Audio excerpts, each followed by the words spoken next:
So, ngayon guys, yung schedule ng laundry day namin. So, iayos ko yung laundry. Ito yung laundry bag ko. Ayan. Kasi pupunta ako maglo-laundry ako guys. Lalagay ko dito sa laundry bag para mas mabilis kong bitbitin. Magpapahatid pala ako kay husband kasi day off niya ngayon, nasa bahay siya. So, magpapahatid ako sa kanya mag-laundry. Kasi doon ako maglo-laundry doon sa malaking labahan kasi mas mabilis doon maglaba guys. Parang isang linggo ko yata nilantay yung schedule ko kasi walang slot na yung bang walang slot na schedule sa paglo-laundry kaya ang tagal kong nag-antay. So tama-tama naman 1 week akong nag-antay para mas isang labahan na lang yung gagawin ko. Kasi ang dami kong labahan ngayon. Buti na lang last time nung naglaba ako, nilabhan ko na lahat yung mga yung mga bedsheet namin. So, ang lalabhan ko lang, this time, damit, yan. Mga damit namin, medyas, mga underwear, and then, lalabhan ko pala yung towel namin kasi isang linggo na rin. And then, yung mga, ang nagparami dito guys, yung mga binili ko dun sa outlet na mga damit, yun yung nagparami dito. Ayan. Ayun. Pero, yan, lang to, isang salang lang to kasi, nag-book ako doon sa malaking machine. Kasi doon sa malaking machine, may dalawang dryer, dalawang washing machine doon sa may laundry room na yun. Kaya mabilis ako. Kasi last time, ang tagal-tagal ko kasi doon ako sa maliit na room nag-booking. Dalawa kasing room yun guys, isang malaki, isang maliit. Kaya yun. Ay, tatlo pala yung dryer doon. Dalawang malaki, isang maliit pala. Kaya yun, mabilis ako ngayon. Kasi, kailangan kong bilisang mag-laundry. Kasi mamaya may pupuntahan kami ni husband. Dapat nga yung, ito pa yung binili ko sa outlet, oh. Ang ganda talaga nito, guys. Gustong-gusto ko to.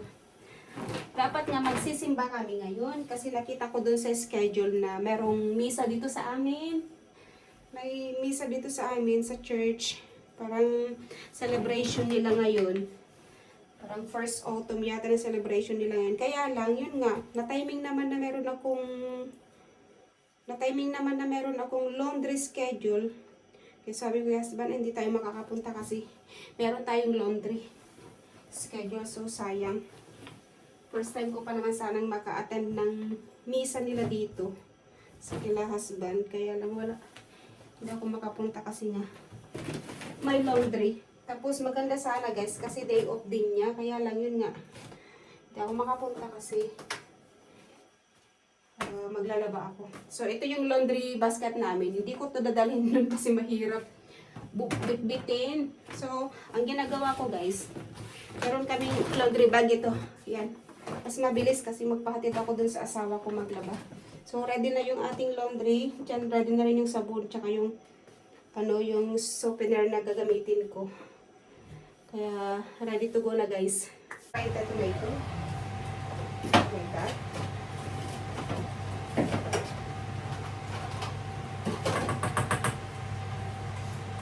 Some bouillon.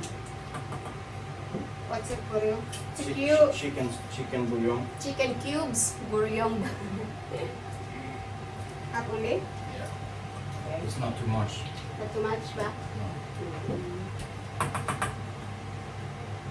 So, this is our sausage, guys. This is gonna go. Sausage. They smell good with the apple? Just for sourness, I put it in. You see, I was saying, like, if you know how to make the apple cider vinegar, then we can collect apples and then we make apple cider vinegar. I have to take the trash before we go with. Yeah.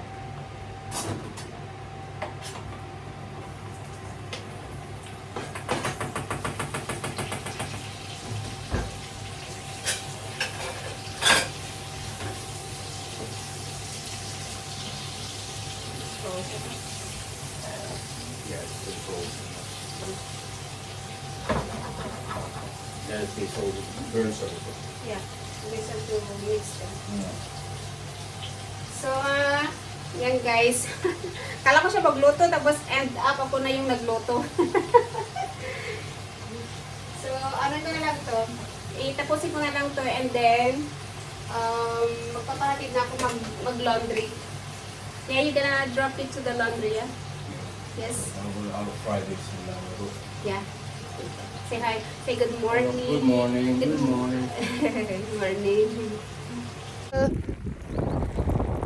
Oh my God. Ang lamig. So we're going laundry, guys. Pahatid ako kay husband. Kasi mabigat yung laundry namin.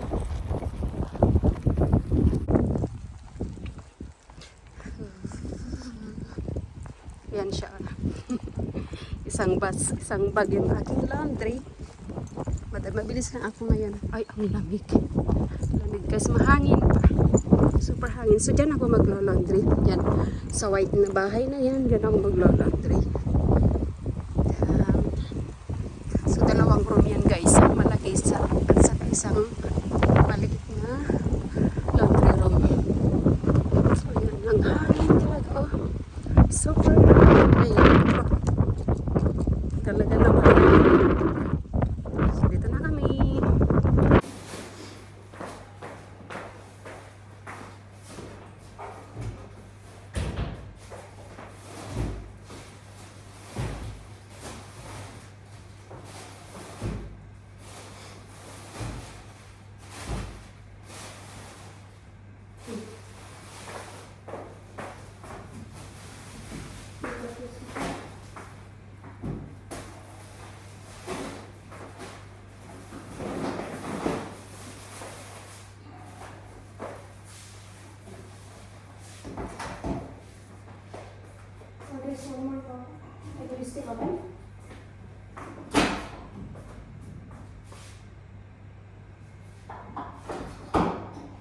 This is very sensitive, so when you scroll the programs, you have to be short of it.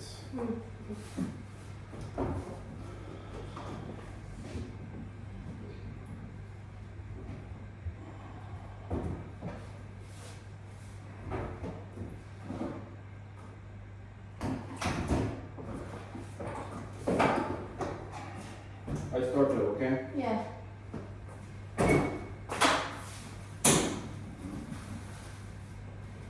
You start? 45 minutes, okay. This is 60 degrees. Yeah, right.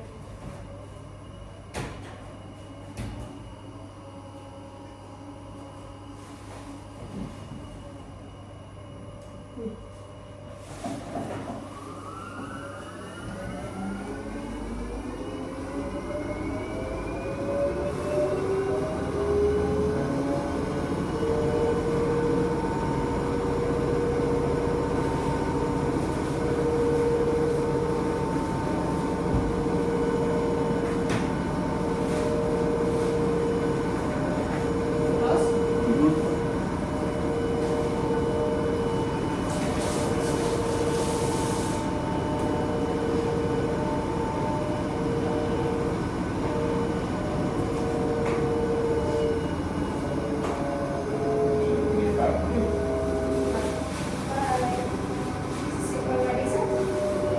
Ayan na siya. Tingnan. Labas siya. Uwi na siya. So, ito yung view ng labas, guys. Kaya gustong-gusto ko naglo-laundry dito sa laundry room na to. Kasi, yung view sa labas, may enjoy ka talaga. Tapos, ewan ko kung ano, basta ako nag-enjoy ako kasi yan, kita ko yung weather. Mahangin ngayon sa labas, guys. At tingnan yung mga puno. O yan, super ganda ng weather ngayon. Tapos yung daming mga bulaklak yan na white. Yan, maliliit na bulaklak. Yan, tapos maya-maya may mga batang maglalaro dyan. Diyan sila maglalaro yung mga bata mamaya. Kaya habang ako naglalaba, nanonood ako sa mga bata dyan naglalaro. Mga bicycle sila, skating. Yan, kasi may table doon. Oh. Yan, table. Yan. So, dito lang muna ako guys. So, mga, ano siguro ako dito, mga 1 hour or almost 2 hours ako matapos dito.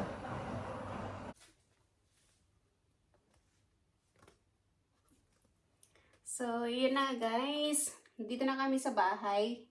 Tapos na yung laundry. And then, yeah, i-replant ko to kasi habang may init pa. Gusto kong i-replant itong nirerot ko na maya na to. Oh, look at that. Nilagay ko to sa tubig. nilagay ko sa tubig. Galing din ito sa ano sa mother plant. And then nilagay ko sa tubig mga ano siguro to 3 or 4. And then yeah, parang okay na, may mga ano na siya oh. May mga ugat-ugat na. Ayan. May mga ugat na. So pwede ko nang ilipat dito sa paso. So bale ito guys, mga more than 2 weeks ko siyang pinaugatan. So pwede nang ilipat doon sa paso. So may mga halaman ako dito sa loob ng bahay guys. Kasi dati dito malapit sa bintana, pero dahil hindi sila na sisinagan ng araw, kaya nilipat ko sila dito sa may wall na dito para masinagan ng araw mula sa ano from the window. Then yeah, i-replant na natin to para lumago itong mga nakapasok. Kasi gusto ko kasing damihan to guys. So after nito, pwede kong putulan tong iba pag lumaki na. And then, iaano ko ulit. Papaugutan ko ulit. So, yun na nga guys, may kwento ako sa inyo. Kasi, kanina, habang kami kumakain ni husband pagkatapos ng laundry. And then, nag-usap kami ni husband. Tapos, nasabi ni husband sa akin na yun na guys. Sabi ni husband sa akin na yung kapitbahay daw namin, yan, yung kapitbahay daw namin na nanakawan sila kasi yung motor nila, pinarking nila sa labas ng bahay nila. And then, yun na nga guys, nung pinarking nila dun sa labas ng bahay nila, yung kinaumagahan, nawala, may nagnakaw sa motor nila. Tapos, yun, nireport nila sa police kasi nawala nga yung motor nila. Tapos, pinost doon nila sa Facebook. Kasi ganun kasi dito sa amin guys, dito sa may area ng, yung street dito sa amin. Parang may ano sila, may mga grupo-grupo din sila minsan sa Facebook.